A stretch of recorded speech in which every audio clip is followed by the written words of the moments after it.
Hello, and welcome to the Realities of Race. I'm Angela Pace, Director of Community Affairs for WBNS 10 TV, and we are here at COSI, the Center of Science and Industry, site of a special traveling exhibit called Race, Are We So Different? As we celebrate the city of Columbus's 200th birthday, we celebrate her people, the diverse and different populations that helped to make Columbus a smart and open city of the 21st century.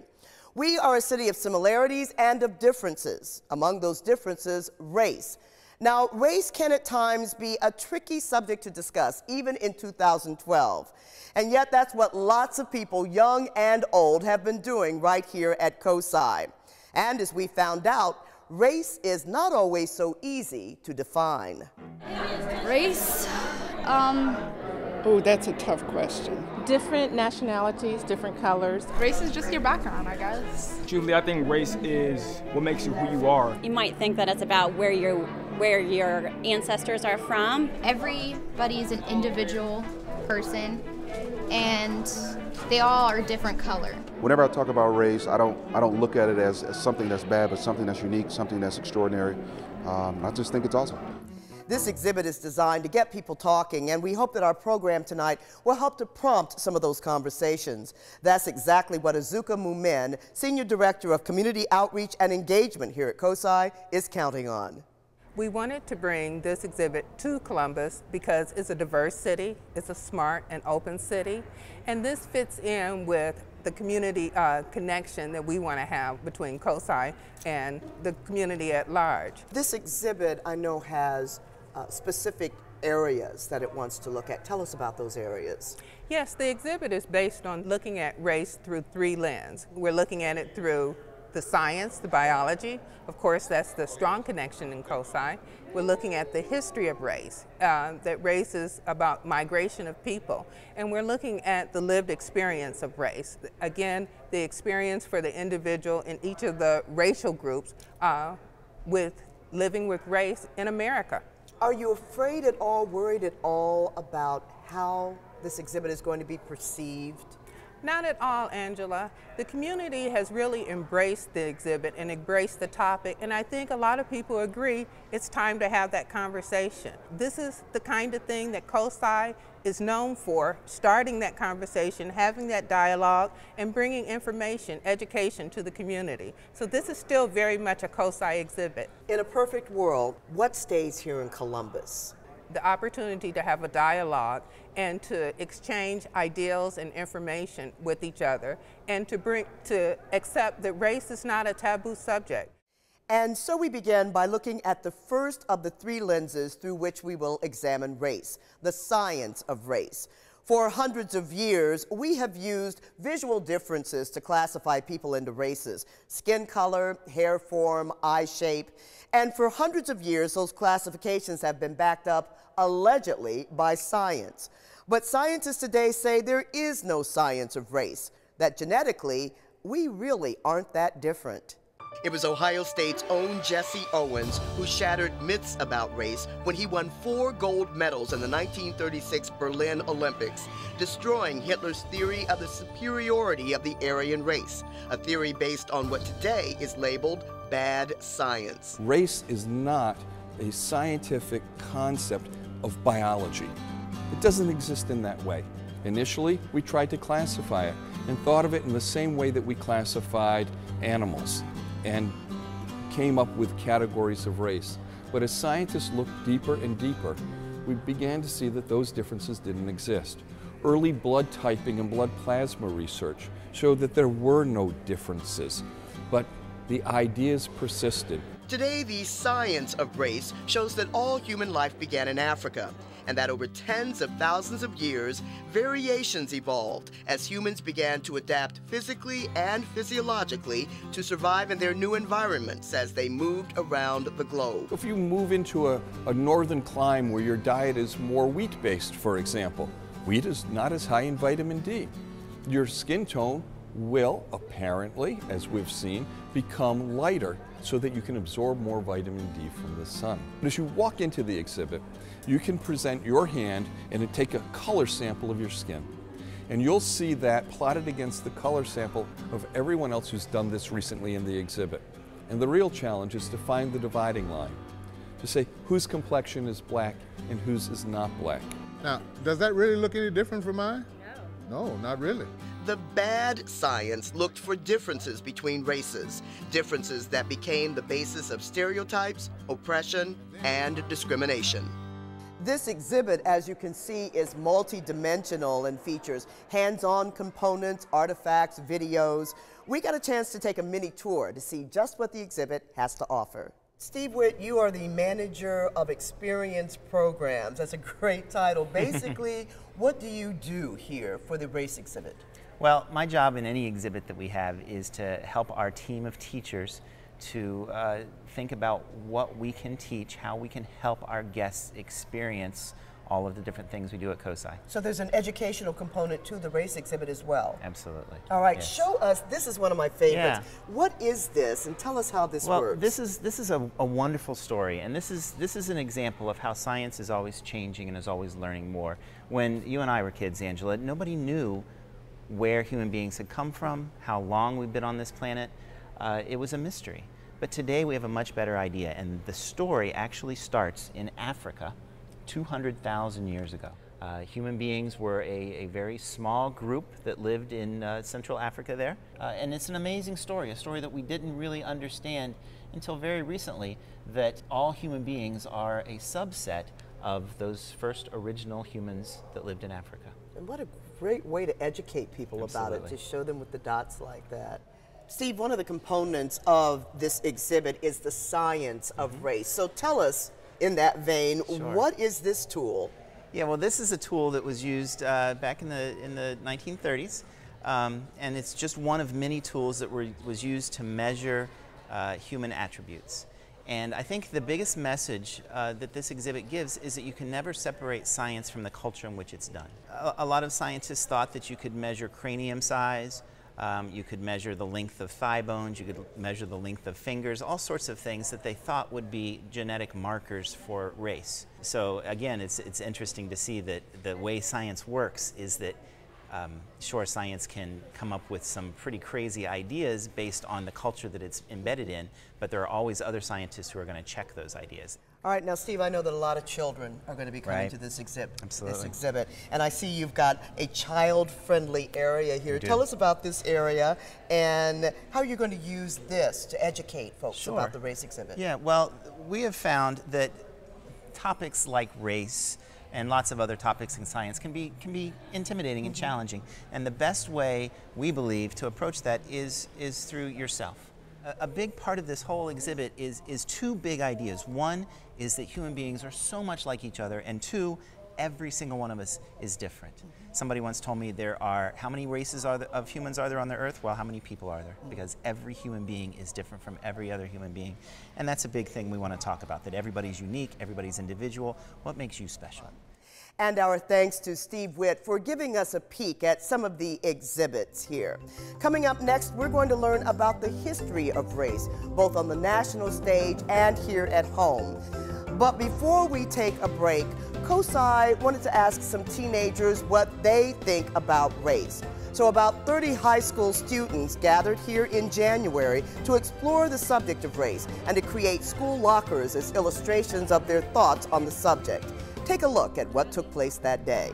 We wanted to show her everyone looks different, but they're all exactly the same. Our theme is We Are the One, just demonstrating our differences and also our similarities, which are more than our differences. Not many people are different just because of their race. And people can be the same and people can be different, but I mean, you shouldn't hold a grudge or be racist because of that.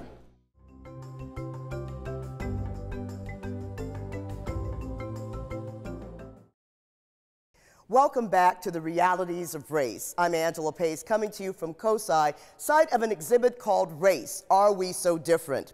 We have taken a look at the so-called science of race, and we've learned that there is no scientific justification for race. But how has that been played out in history? Well, historians say that in the 1300s and 1400s, there was no concept of race. It just did not exist. But things began changing in the 1600s when race became an economic and cultural creation. The idea of race has its genesis in the Atlantic slave trade, differentiating people based on skin color, a concept manufactured to justify the enslavement of Africans in the New World. When we think about slavery, Africans weren't enslaved because they were Africans. They weren't enslaved because they were dark-skinned. They weren't enslaved because they were of quote-unquote a different race or some other.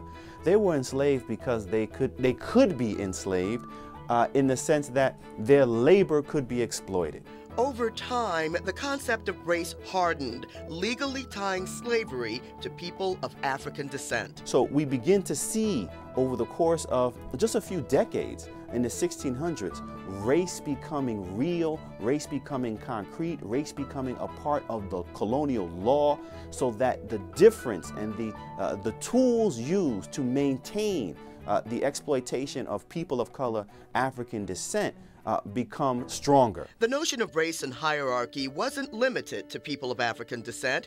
It began to apply to just about any non-Europeans who came to these shores. In the early 1900s, Chinese laborers being brought over into the West to help build the West and build the railroads. And so you have the Chinese Exclusion Act, for example, saying, okay, we need these Chinese laborers, but let's not get carried away. We don't need too many. We need just enough to do the work that we want them to do. Many people of Latin American descent, when they come over here, they too have to decide for themselves where do they fit in this hierarchy that is very real. Even in this 21st century, after so many revolutions and evolutions in this great American melting pot, we are still trained to first see a person's race. Certainly human beings are always looking for demarcations of difference, but there is nothing that says that race has to be permanent because it's something that existed in a particular social and cultural moment. We now know how the concept of race developed historically here in the United States, but how has race fit into Columbus's 200-year history? We spoke with Jeff Lefevre, director of the Columbus Historical Society, to get some insight. We have a long history of both good and bad issues with race. One of our first stories is about Sarah Sullivan, who was Lucas Sullivan's wife, first gentleman to come here, given land to really form a settlement here. His wife adopted a biracial baby and breastfed the baby. It was a child that there's not quite the full story known, but a child of a servant of hers. She was from Kentucky. So probably when she got to Columbus and Ohio, where it was free, this was a servant, and we think it was a military gentleman who was Caucasian. They abandoned the baby, and Sarah Sullivan had just had a baby of her own, so she actually breastfed Arthur Boak, was the child's name, and raised him as her own. So we've been welcoming for people for a long time and welcoming to different groups. But there has been issues. There was times when people tended to segregate themselves. We had areas that were German, Italian, and we had areas that were African American, but then we had areas like Flytown. Flytown was an integrated neighborhood.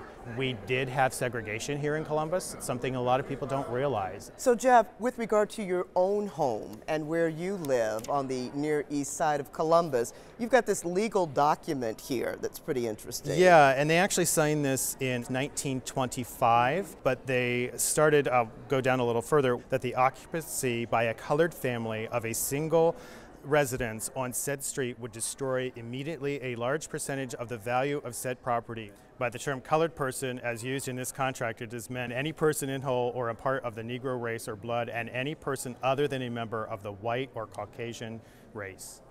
Now, it would have gone to about 1974 if the Supreme Court hadn't struck down the segregation in housing sales based on skin color. So where were African Americans living in Columbus during that period? A lot of them were living around what we now know as the King Lincoln District. If they didn't live in that district and lived maybe in Flytown or other areas, that was the area where they would shop. But a lot of times we forget it was a vibrant area because that was the only place they could go at that time. What about the influx of other races Asians, for a matter of fact? We've had Asians in Columbus at least as far back as the early 1900s.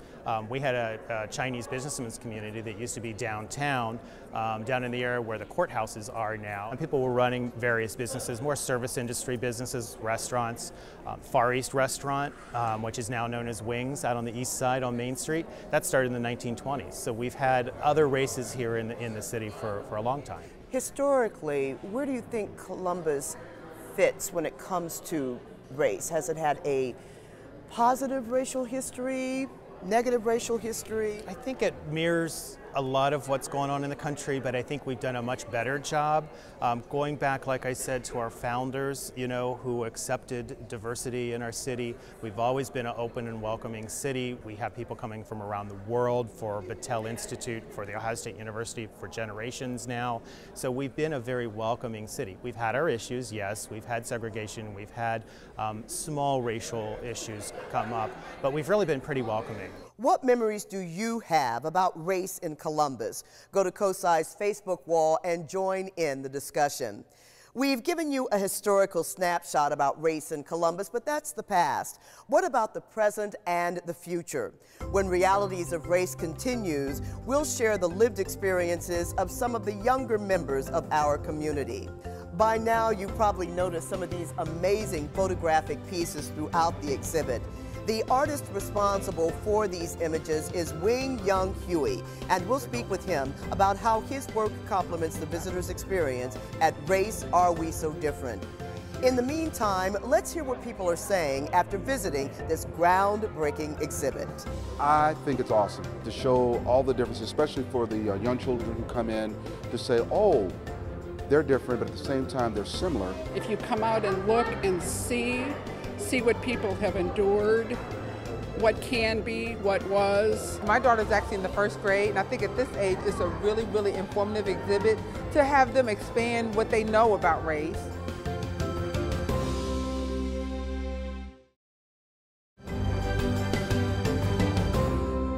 We've already mentioned that this exhibit was created to start a conversation about race, to get people talking, and that's exactly what some Central Ohio teenagers are doing. In addition to presenting the lockers that are a part of the gallery, COSI hosted a teen forum, a platform for a candid discussion about race. COSI's Teen Advisory Council led the conversation. More than 60 students from area high schools visited the exhibit and then participated in a panel discussion. Everything from racial stereotypes to self-segregation was discussed as teenagers from diverse backgrounds talked about the realities of race. It's important for us because for our generation, we want something that's good for us, not something that's bad for us to ruin us. It just makes you think and helps you form your own opinions. And like basically just not go off what other people tell you. It is great to hear the youth of our community talk so openly about race. If you're a teenager, head over to COSI's Facebook page and give us your thoughts. How relevant is the color of one's skin or the texture of one's hair among your friends and at your school? In most instances, when the subject of race comes up, the discussion is black or white. But Columbus is home to new Americans. These are first-generationers whose parents or they themselves were born overseas. Central Ohioans who have spent a good part of their young lives adjusting to being different. I am Puerto Rican. Both my parents are from Ponce, Puerto Rico, and I was born in Brooklyn, New York. Christina Vera says it wasn't until she moved to Columbus at the age of 7 that she realized that she was different from the other children, something her mother tried to help her with. She kind of kept prepping me, like, kids are gonna be different, they're gonna ask questions. And, so she kind of, I know she was doing the right thing by trying to prepare me, but it definitely made me a little bit more nervous. Even some of my classmates, I felt like they kept wanting to figure out what box I fit into, and there was no real box that I fit into. Sadi Choa also found it hard to fit in. I'm Chinese by ethnic, but I was born in Cambodia, so you can call myself Chinese Cambodian American. As a young boy, he was struck by how different he was when he first walked into Westgate Elementary School, not speaking one word of English. Everyone else looks different than me, and I find it very fascinating when I stepped into that school. But there were 2 students that took time out to teach me during breaks. They did not go out and play with the other kids. They stayed with me and teach me each of those words. Sadi prefers to focus on the positive side of his experiences with race, but he admits that he has often been the victim of stereotyping. Names like that they call me, and they assumed that I was good in math and science, and that I speak with a funny accent, so therefore I am not American. Both Sadi and Christina believe that Columbus lives up to its brand as a smart and open city, and that they and other new Americans here will come to be known for something other than their race. I would love us to reach a point to where it's not awkward to talk about race. It is time, for us to come together and have that dialogue. This will be the city and the stomping ground and the foundation piece for other states and other cities to be able to see, wow, Columbus gets it, and they get it because they want to get it. As we've learned, there is no scientific basis for race, and yet it's a part of our everyday lives. It's intertwined in our culture. Minneapolis-based photographer Wing Young Huey struggled with race and his identity as an Asian American growing up in Minnesota. He set out to understand more about himself and, in turn, discovered an ever-changing American landscape. Those images have become an integral part of this exhibit. Growing up in Duluth and as a native Minnesotan, I would get asked growing up, where are you from? I would say, I'm from Duluth. I'm from here. And people would say, no, where are you really from? I said, no, I really am from Duluth. And it's not a question that everyone gets asked. People are just curious and well-intentioned. But what is implied in that question is there's a we implied, and I am not part of that we when that question is asked. And so I think the perception of who we are as Minnesotans and what we really are is there's a gap. It's a big gap. And so what I'm really trying to do is understand who we are and reflect that in my photographs.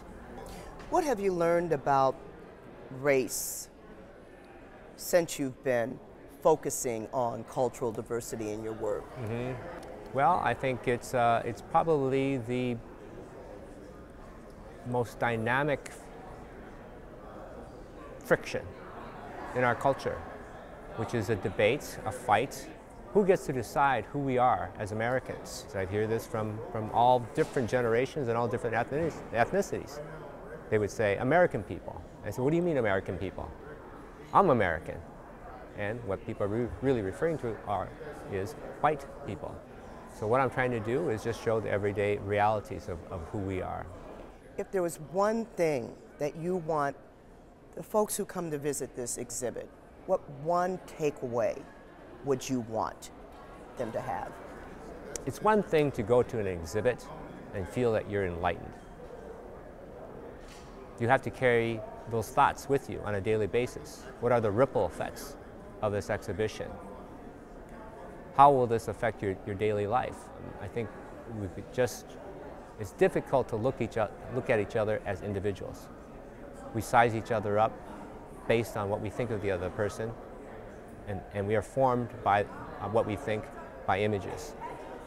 And so how do we just look at each other without thinking about all those images that formed our ideas of the world and ourselves? Wing's powerful and poignant images bring a certain humanness and intimacy to the exhibit. Be sure to spend some time letting his photos speak to you when you visit. Race, Are We So Different is here at COSI through May 6th. Stay tuned for more details after the break, and we will share some viewer feedback when we come back. Welcome back to the Realities of Race. Tonight, we hope that we have presented a foundation for conversation about race, and we hope that you will visit COSI and experience this exhibit for yourself, your friends, and your family. COSI is open Wednesdays through Saturdays 10 to 5 and Sundays from noon to 6. And of course, there are plenty of other fun things to learn and explore while you're here. Lots of fun for the young and the young at heart. We've talked a lot about the conversations we would like to see develop from this exhibit and from tonight's program. When you visit the exhibit, you're invited to jot down your thoughts on cards and then to drop those cards in boxes around the exhibit. We have chosen some of those comments to share with you tonight. This one is from a young immigrant, 21 years old, from India. I came here at the young age of 7. I learned quickly that most people, usually kids, either were accepting of me or stayed away, seeing me as different. I still think that people sometimes see me by my race. It's the first judgment rather than who I am from getting to know me. This one from Anna. When I went to Guatemala, everybody looked like me. And then there's this one. Skin color does not matter, no matter who you are or where you're from. Just remember, everyone has a heart and feelings. We all live and die. Nobody is different just because of the color. The whole concept of race was created, manufactured to point out and exploit differences, to establish separate and segregated communities. The whole idea of this exhibit is to understand that the differences aren't that great. The similarities are. And the best way to celebrate and embrace the similarities and the differences and unite our community is to first understand the realities of race. For all of us here at COSI and at 10 TV, thanks for watching. Good night.